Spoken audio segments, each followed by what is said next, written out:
Hey everybody, if you watched my last video of my top 10 favorite Blu-rays that I own, I was going to do a list of the top 10 movies that I own, but I'm quite embarrassed that I own them. Yes, this is the top 10 most embarrassing movies that I own. Why do I own these movies? I don't know. There's a lot of reasons. When I go through them, I'll explain why I have them, but I think everyone's movie collection, they have a movie they have, and they're like, why do I own this? Yeah, I have quite a few of those. And yeah, I'm going to give you the top 10 of them, and the reason I'm not giving any honorable mentions is because 10 is embarrassing enough. I don't want to go into more, and honestly, actually, I probably have some even worse movies than these, but these are the movies that I have, and people like look at them and say, why do you own these? These are just more embarrassing than most movies I have. I have some shit movies, but these movies are probably the most embarrassing that I have, so yeah, let's get to it. My top 10 most embarrassing movies that I own. Coming in at number 10 is, yeah, by the way, there's no Blu-rays in here. I'm not going to watch bad movies in high definition. But anyways, coming in at number 10 is Van Helsing. Yeah, this movie is shit. But you know what? I kind of like this movie. I don't hate it. It's so bad, but it's kind of entertainingly bad. I didn't put this in my guilty pleasures just because the 10 guilty pleasures I had are better than this, and even the honorable mentions I had, oof, this is shining, even the honorable mentions that I had, were better than this movie, but at top 20 guilty pleasures, Van Helsing would probably be in there. But this movie's garbage, the effects are pretty dated, the acting isn't particularly good, but Hugh Jackman has long hair, and he shoots crossbows at vampire chicks, so, yeah, that's awesome, I guess. Yeah, this movie's terrible. It's about Van Helsing, he hunts, Dracula, Frankenstein's monster and shit like that. He hunts like mythological creatures, and yeah, it's Hugh Jackman like kicking some ass, and yeah, it's fun. It's fun to watch at Halloween, but yeah, it's a garbage movie. Coming in number 9, Remember Me. Why do I own this movie? This movie sucks. I'm not a big fan of Robert Pattinson. He's actually doing decent now. Like I saw the movie The Rover and Maps to the Stars and Cosmopolis. They're decent movies, but yeah, this movie sucks. I watched this movie because someone told me to buy it. They said, it's so good, it's so sad, and blah, blah, blah. It's not sad. It's not sad. It's just a lame excuse to put a 9/11 thing in. And 9/11 was very tragic, and yeah, this movie just takes advantage of it just to have a sad ending. There's other 9/11 movies that are really good. Watch United 93 or The World Trade Center. Those are great films. This movie sucks. Robert Pattinson and Emile de Ravon, they have shitty chemistry.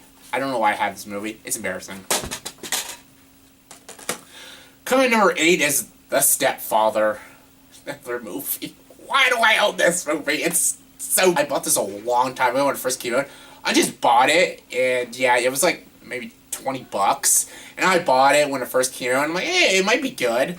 I've regretted every day that I bought this stupid movie, especially for $20 fucking. I've only watched this movie once ever, and it's terrible. It's so not scary. It's actually kind of funny to watch, because how dumb these characters are, and how silly and over the top this lead guy is. He is like the least intimidating guy ever, and yeah, this movie's ridiculous, and yeah, I'm embarrassed to have it. Coming number 7 is Fred Claus. Another movie, it's coming out of the case. Another movie that's really silly. I do watch this, though. It's bad.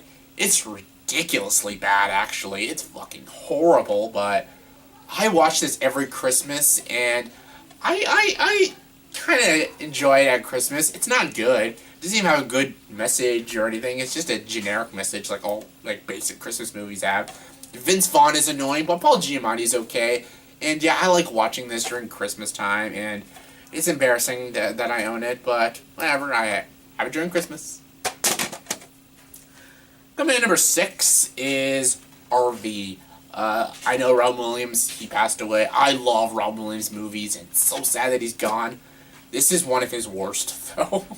This is not funny at all. There's nothing funny about this movie.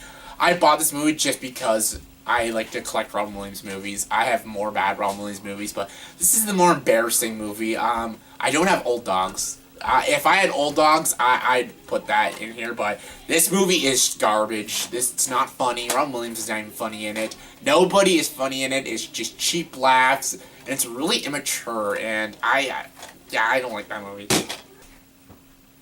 Coming in at number 5 is, wow, they totally freaked me out. I mean, right on. Taurus, number 1. I'm sorry I'm not gay, but yeah, Bring It On.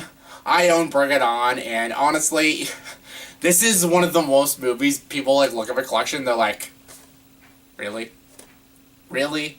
And I'm just like, yeah, I kind of like this movie. It's actually not a bad movie. It's actually quite hilarious, and it's actually pretty critically acclaimed, sorta.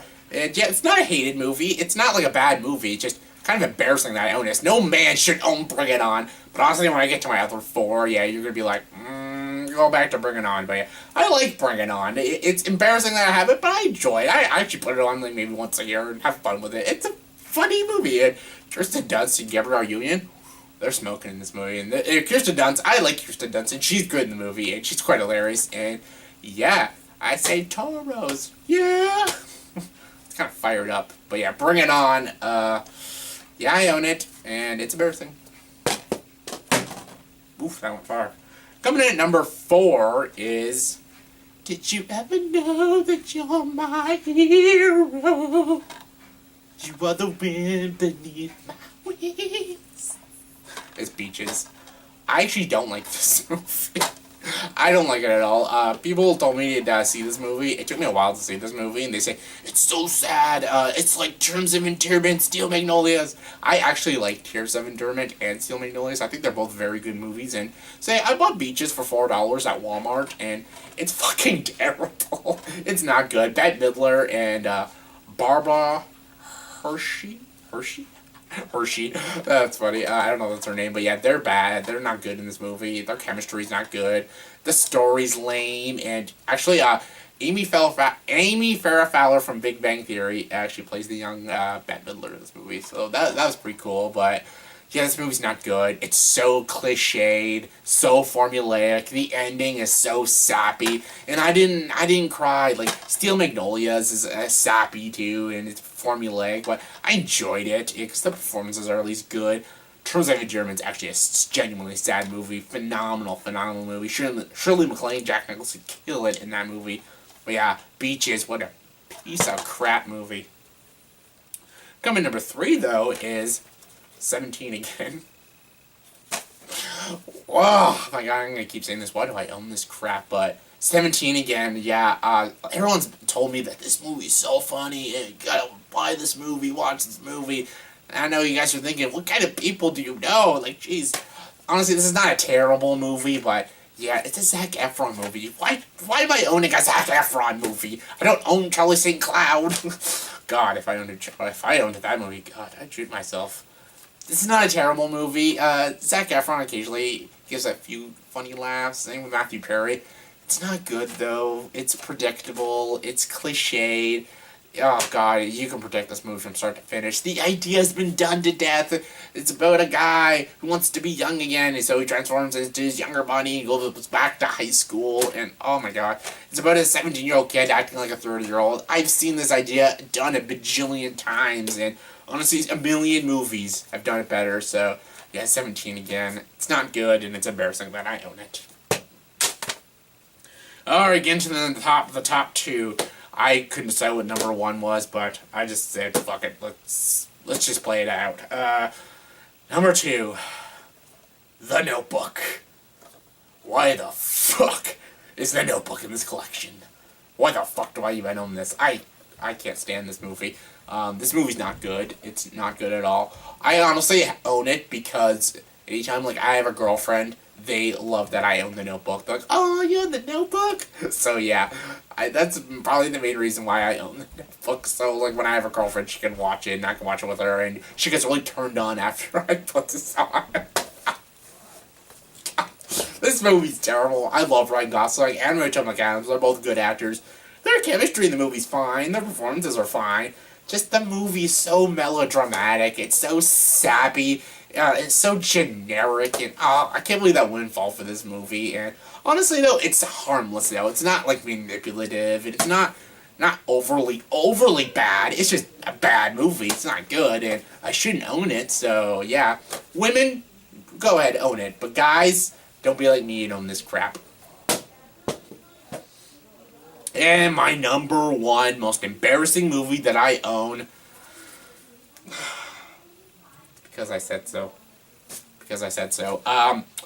I think this is actually one of the worst movies I've ever seen. Maybe not the worst, but it's in the top 5 worst movies I've ever seen. This movie is horrendous. I have this movie because a friend of mine brought it over and she left it here and never came back for it, so now it's in my movie pile. This movie is horrible. Horrible, horrible, horrible. Don't ever watch it. I'm actually sickened and grossed out that it's touching my good movies. I hate this movie so freaking much. Andy Moore is terrible. Diane Keaton's a good actress, but she's god-awful in this movie. And you know what the funniest thing is? About in the back of the case here, there's actually critics that actually give positive feedback. Look at this. Mandy Moore gives a terrifically appealing performance and genuine laughs. These are guy critics too. Yeah, they say that in the back of the case there. See, look at that. Look at that. Bam. Yeah. Can't believe. Yeah. This movie is horrible, and I should not own this movie. Yeah, I'm getting violent now, so I'm gonna end this video. Okay, please in the comment section below, tell me the top 10 or top 20. What are some movies you own that are embarrassing? The most embarrassing movies that you own. Please comment below and let me know. And if you like this video, please like and subscribe to this channel and join the ducks.